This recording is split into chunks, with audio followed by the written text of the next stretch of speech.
ये क्या कर रही हो आंटी? ऐसा मत करो, कोई देख लेगा। मैं तुझे मर्द बना रही हूँ, घबराओ मत।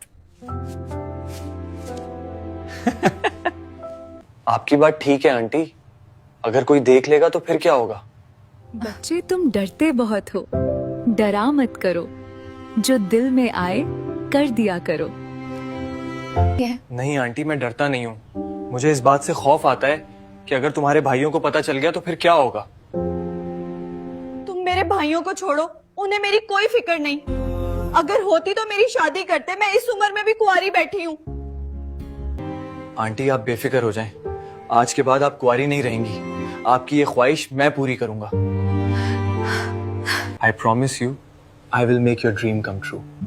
सच में तुम मेरी ख्वाहिश पूरी करोगे? तुम झूठ तो नहीं बोल रहे? मैं आपसे क्यों झूठ बोलूंगा? मैं तो पहले ही आपका दीवाना हूं। आपकी हामी के बाद तो ये फिर होके रहेगा। तो फिर देर किस बात की, काम शुरू करें। दोस्तों, आज की कहानी मेरी और मेरे पड़ोस में रहने वाली एक दीदी की है। उम्मीद है आप सबको यह कहानी बहुत पसंद आएगी। अगर कहानी अच्छी लगे तो एक लाइक जरूर कर देना, और अगर आप चैनल पर पहली बार आए हो तो सब्सक्राइब भी कर लेना। और हाँ, गंदे कमेंट मत करना प्लीज। ये कहानी सिर्फ आपके मनोरंजन के लिए है। तो चलिए अब कहानी शुरू करते हैं। दोस्तों, मैं उत्तर प्रदेश के चंदौड़ी गांव का रहने वाला हूं। मेरा नाम लकी है और मैं BUSC फर्स्ट ईयर का स्टूडेंट हूं। यह कहानी मेरी और मेरे पड़ोस में रहने वाली एक लड़की की है जिसका नाम कोमल है।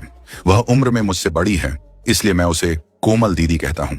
वह BSc पूरी कर चुकी है और अब MSc कर रही है। कोमल दीदी का घर मेरे घर के बिल्कुल बगल में है।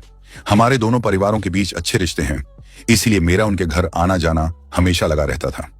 जब भी मैं उनके घर जाता तो ज्यादातर पढ़ाई से जुड़ी बातें ही होती रहती थी।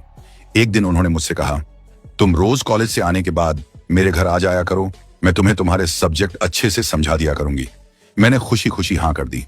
उसके बाद मैं रोज कॉलेज से लौटकर सीधे उनके घर चला जाता। हम दोनों छत पर बैठकर पढ़ाई करते और उसी दौरान हल्की फुल्की बातें और मजाक भी होने लगता। कुछ ही समय में ऐसा हो गया कि पढ़ाई कम और हंसी मजाक ज्यादा होने लगा।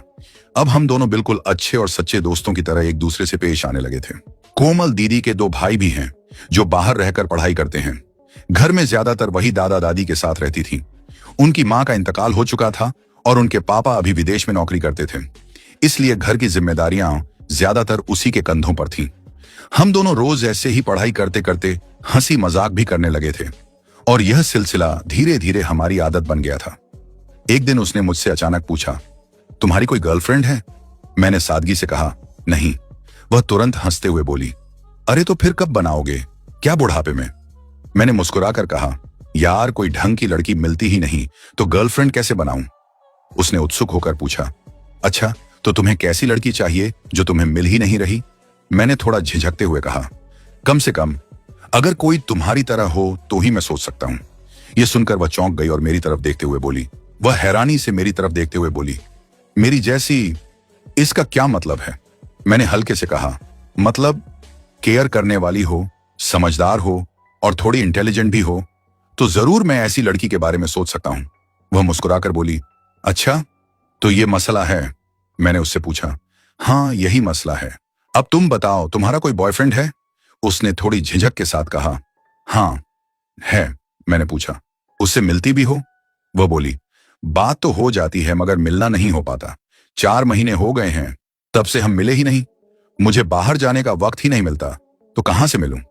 मैंने कहा, अच्छा उसके साथ कहां कहां घूमने गई हो? वह हल्की सी हंसी के साथ बोली, यार वो मुझे कई बार बाहर ले गया मगर ठीक से घूमने का मौका ही नहीं मिला। मैंने हैरानी से पूछा, यह क्या मतलब हुआ? जब साथ जाती हो तो और क्या घूमना चाहती हो? वह बोली, अरे वो सब छोड़ो। मैंने कहा, ठीक है और बताओ उसके साथ क्या चलता रहता है? उसने कहा, वो कभी कभी घर आ जाता है, खाने पीने के बाद हम थोड़ा आराम करते हैं और फिर वक्त ही नहीं मिल पाता।